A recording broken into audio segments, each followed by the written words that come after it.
Hello, everyone, and welcome to Example Mapping, the new three Amigos. I will be your host for today. My name is Thomas Haber. I work as a master software engineer for M&T Bank.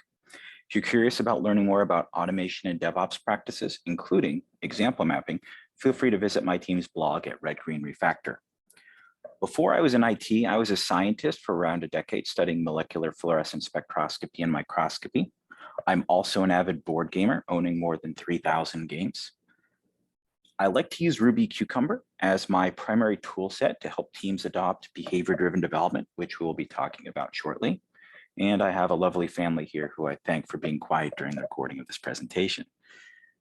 So let's talk first about the cost of quality on product development that necessitates example mapping as a means of developers working with product owners and business analysts. So miscommunication can become very costly in value streams because developing software is costly.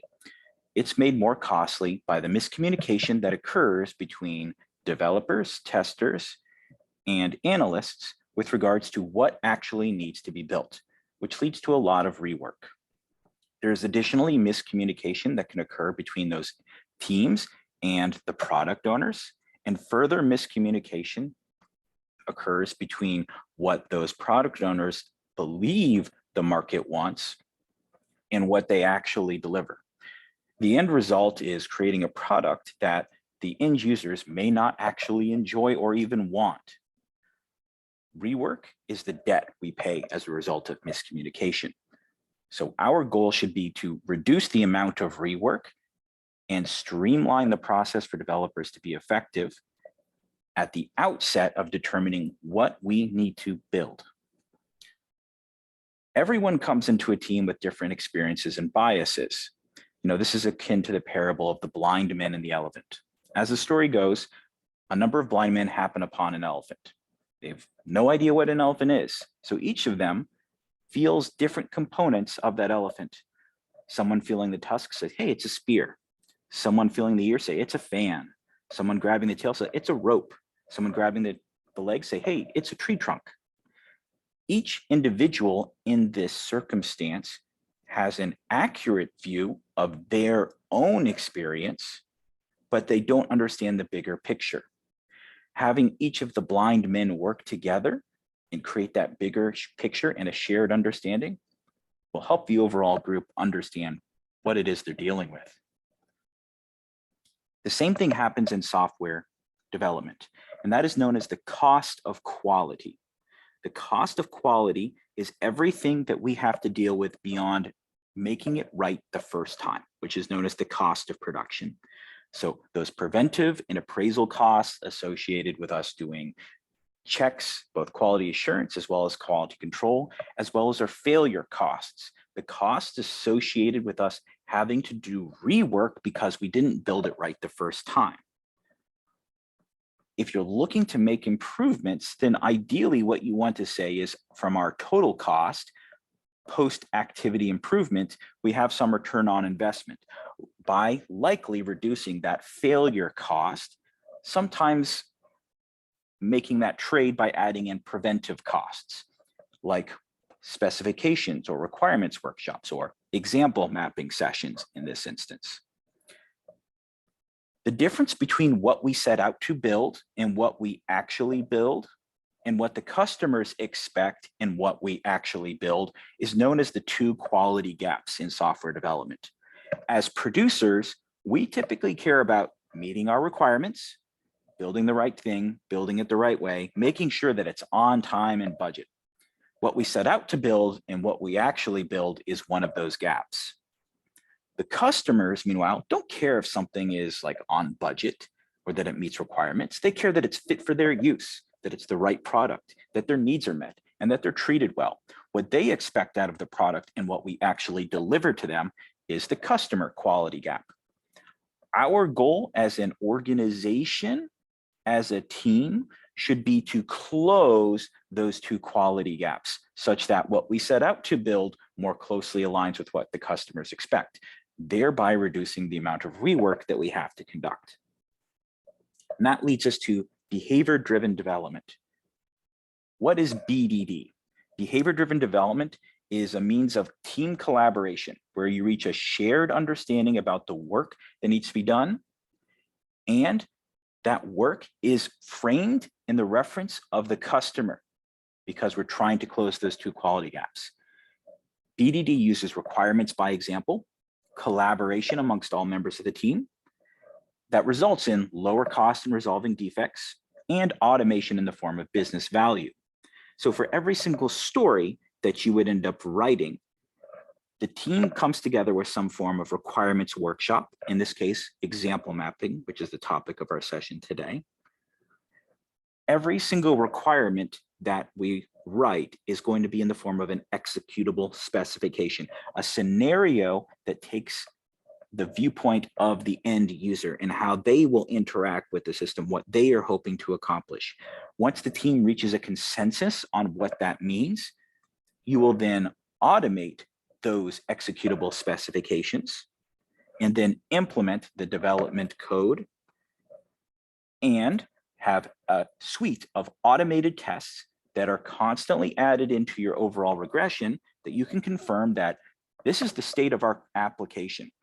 This is our living documentation that represents how users are interacting with our system.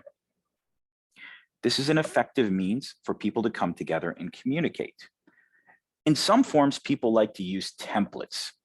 A lot of us are familiar with this user story convention originally created by Rachel Davies that says, as a type of user, I want some particular feature so that some benefit is received.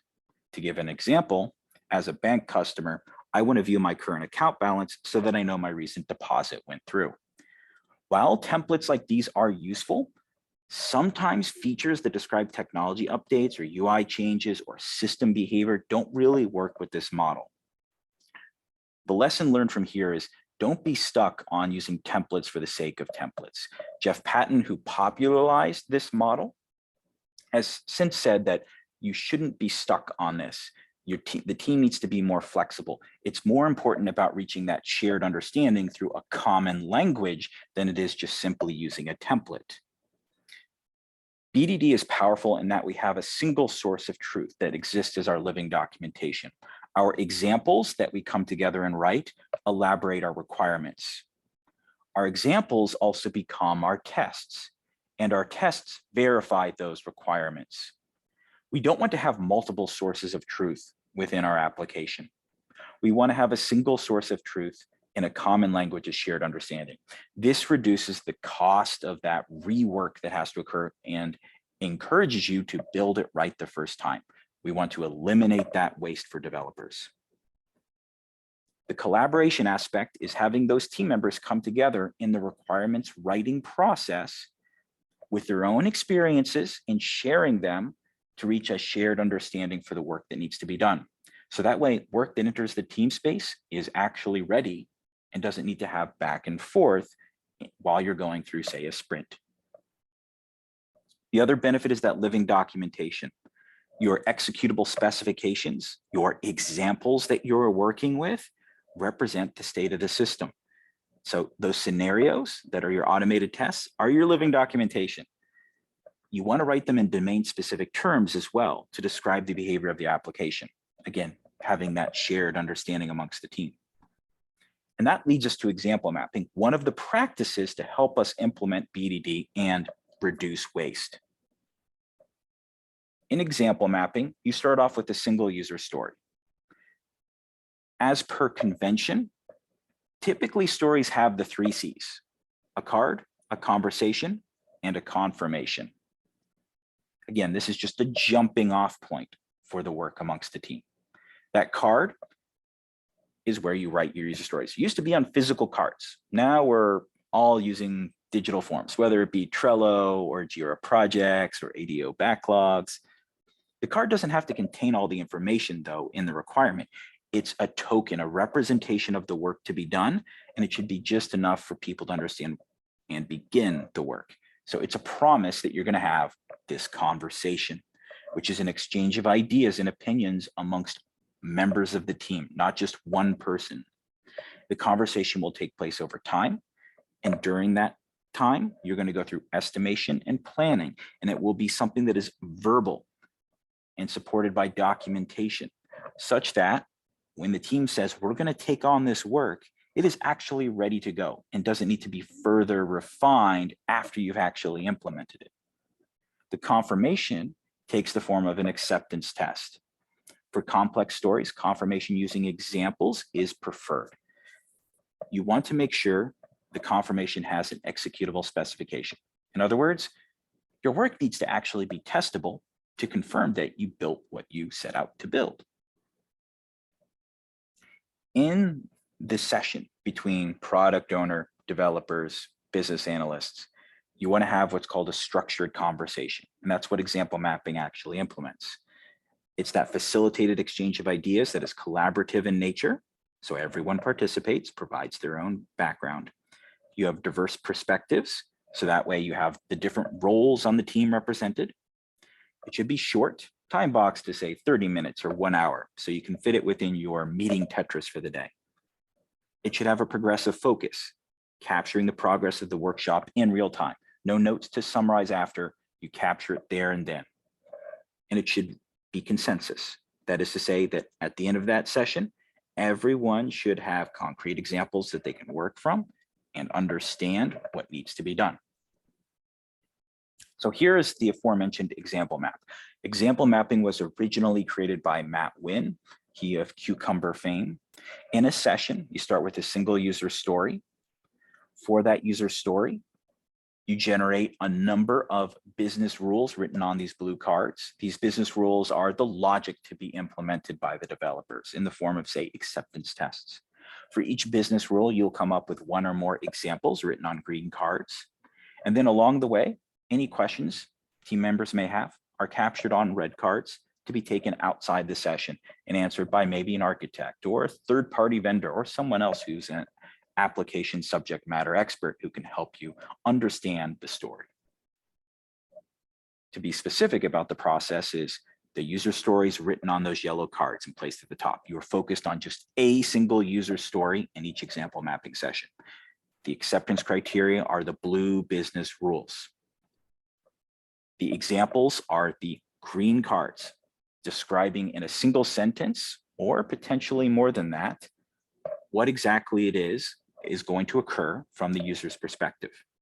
And those questions are captured in the red cards. Color coding is very important here because as you finish up and reach your time box, the team is going to vote thumbs up, thumbs down on if the story is ready for active development. If everyone agrees it's ready, great, you can pull it in from the backlog. If it's not, it's okay to have multiple sessions. But the color coding that you see on there gives a good indication of whether or not the story is ready. If you have a lot of red question cards, that maybe says that you have a lot of unanswered items that need to be resolved before you actually begin work. If you have a lot of blue business rules underneath that single user story, that's an indication that that user story might be too dense and you need to split it apart into 2 or more stories and continue your focus in that example mapping session on a single story, coming back to the others at a later time. If you have too many green examples underneath a single business rule, that is a good indication that that business rule is too dense and it needs to be split apart into 2 or more rules. So the color coding gives you that visual representation of your example map and will help the team in breaking down stories into smaller consumable bits that they can actually be delivered in the time box that you're given. So in an example mapping session, you reach that shared understanding that we care about to reduce the waste. Those examples that you come up with become those user scenarios, those automated tests. The rules become acceptance criteria, the business logic to be implemented and unit tested. And this reduces the rework of larger unclear stories. We want to lower that cost of quality, reduce waste. Example mapping is one technique you can use to do it. So let's look at an example map to get meta. And to get even more meta, let's make our user story about presenting at a virtual conference. So I could come up with business rules that say the presentation must be stored in an accessible location, the speaker must have a machine capable of AV, the conference must have means to record the presentation. And I could come up with several examples for each of these rules that are either valid or invalid. Both are appropriate for an example map. For presentation being stored, I could say SlideShare is a valid place to have it. YouTube is a valid place to store the recording. For the speaker must have a machine capable of AV, I give specific examples, like a Lenovo ThinkPad has a built-in speaker and microphone. MacBook Pro has a built-in speaker microphone as well. For the conference must have a means to record, I could use, say, GoToMeeting. That's a specific example. I could go with an invalid example as well and say Confide is not, because Confide doesn't allow you to actually record your presentation. And that's part of the features of that application. Along the way, I could ask several questions about how do you address hands-on activities virtually? Will the session be live for attendees? Will the session be edited afterwards? Will the recorded presentation only be available to paid attendees? These are things that I don't know in my example mapping session, but I would take to, say, a stakeholder, say the organizers of the event. A word of caution about conducting these sessions is when you're creating those examples, having one person just write out the scenarios based on those examples is not advised. You want to have other people be idle. You want everyone to be actively engaged. So go with, say, a single statement on each example, and then you can further work on them later. You also don't want to allow the team to fall into the trap that the examples are the only testing that needs to be completed here. Those are just a starting point for your work. They're not the end point. You still need things like accessibility and performance testing. You need integration tests and unit tests. The examples just are from the perspective of the user, and they're the functional component of your application. Lastly, teams are going to be resistant to change. If you want to implement this on your own team or within your organization, even though it's an improvement, it's hard to break habit. So start with, say, a POC. For a sprint, we're going to work on example mapping, or for this particular project, we're going to use this technique. Some word of advice is you should keep your examples brief. That is, should follow business language to enable collaboration and feedback. You should use real data to help discover those white spots in your requirements. It should be intention revealing, a way to describe the test by focusing on what we wanted to achieve as the user and not how we're doing it. They should be essential, including only relevant details in the scenario. And they should be focused. The scenario should illustrate a single rule only. Each scenario highlights one rule. So you don't want to have a lot of dense examples. So some examples in the workplace, you have a lot of means of implementation. Examples don't need to necessarily be those single statements. They could be in the form of input-output data pairs, sketches of the user interface, bulleted lists of different steps, or even an Excel workbook illustrating a calculation or report. Examples can take many forms. But it's important that those examples describe a behavior as a combination of context, action, and outcome. There's a lot of tools in the industry that you can use to actually implement these examples. If you work, say, in like a C# space, you could use SpecFlow. If you're using, say, Java, Ruby, Python, you can go with Cucumber. So some of those examples that you create within the session can be formulated into automated tests.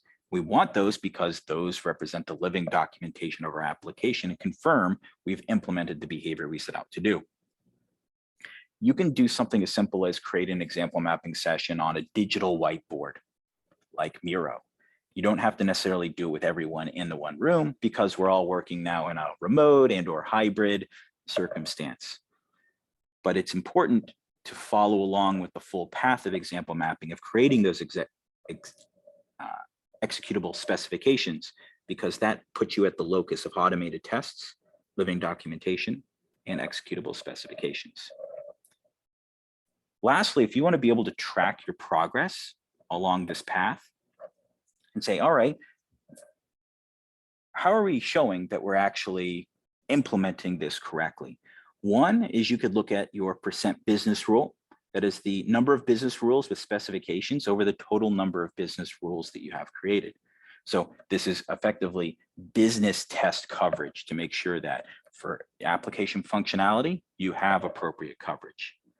You have effective automation, which is to say not every single example that you create is a good candidate for automation. So some of those are going to stay manual. So what you look at is the total number of test cases you've automated over the total candidate test cases, not the total number of test cases is what we set out to do. So that way we can say that as a team, we are effectively creating test coverage that represents the current state of our application for our development work. So in summary, example mapping leverages X examples or executable specifications to illustrate the business rules of user stories. If you have additional questions, you can feel free to reach out to me on LinkedIn. I have added the presentation to SlideShare with the link below. I thank you very much for your time. I hope you have an enjoyable conference. Take care and enjoy the rest of your day.